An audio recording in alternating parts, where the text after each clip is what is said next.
सकते वो? नहीं, विलय का संघर्ष करने की क्या बात है?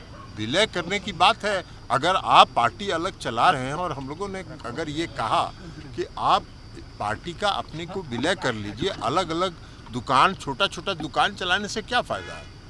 तो इसलिए इसमें बुराई क्या है? अब उन्होंने नहीं किया। लोकतंत्र में क्या सिर्फ बड़ी दुकानों का ही दखल होगा, छोटी दुकानों का दखल नहीं होगा? क्या समाज में सिर्फ सामंतवादों को जीने का हक होगा, दलितों को जीने का हक नहीं होगा? क्या जिस समाज में जिस समूह की आबादी ज़्यादा होगी सिर्फ वही जिंदा रहेंगे, बाकी जो लोग अल्पसंख्यक हैं वो जिंदा नहीं रहेंगे? ये तो बड़ी लोकतांत्रिक बात है भाई। छोटी दुकान तो आप बड़ी दुकान चला सकते हैं, तो कोई छोटी दुकान नहीं चला सकता क्या? छोटी दुकान को निगलने की कोशिश करेंगे तो बचने की कोशिश करेगा।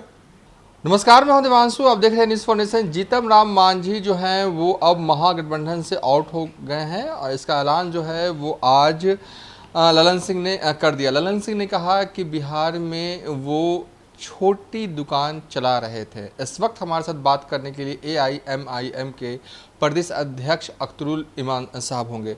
ललन सिंह ने कहा कि छोटी दुकान चला रहे थे मांझी, अभी छोटी दुकान चला रहे हैं। तो लोकतंत्र में क्या सिर्फ बड़ी दुकानों का ही दखल होगा, छोटी दुकानों का दखल नहीं होगा? क्या समाज में सिर्फ सामंतवादों को जीने का हक होगा, दलितों को जीने का हक नहीं होगा? क्या जिस समाज में जिस समूह की आबादी ज़्यादा होगी सिर्फ वही जिंदा रहेंगे, बाकी जो लोग अल्पसंख्यक हैं वो जिंदा नहीं रहेंगे? ये तो बड़ी लोकतांत्रिक बात है भाई।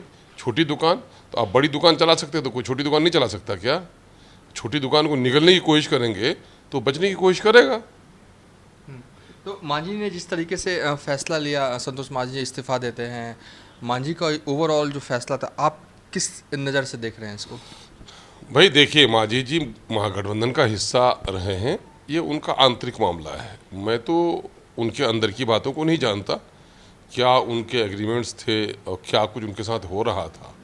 हम लोगों ने ये सुना है कि मांझी जी की पार्टी को विलय करने की कोशिश की जा रही थी।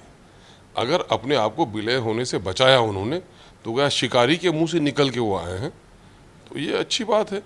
मैं कह रहा हूँ कि क्या छोटे दलों को, क्या छोटे लोगों को, क्या छोटी जाति के लोगों को जीने का हक नहीं है क्या?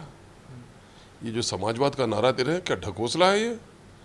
है ना, शोषितो पीड़ितो अपने पैर पे खड़े हो जाओ, उठो, अपने दरमियान में नेतृत्व पैदा करो, ये जुमले कहाँ के जुमले हैं? ये जुमलेबाजी है। इस जुमले में सच्चाई नहीं है क्या?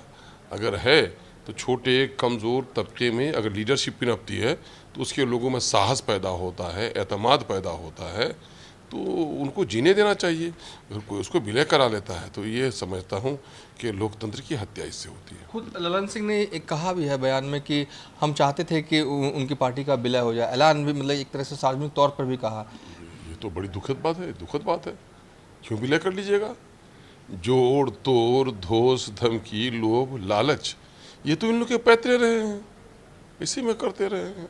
बहरहाल देखिए, ये अवसरवादों का और स्वार्थियों का समूह है गठबंधन, है ना।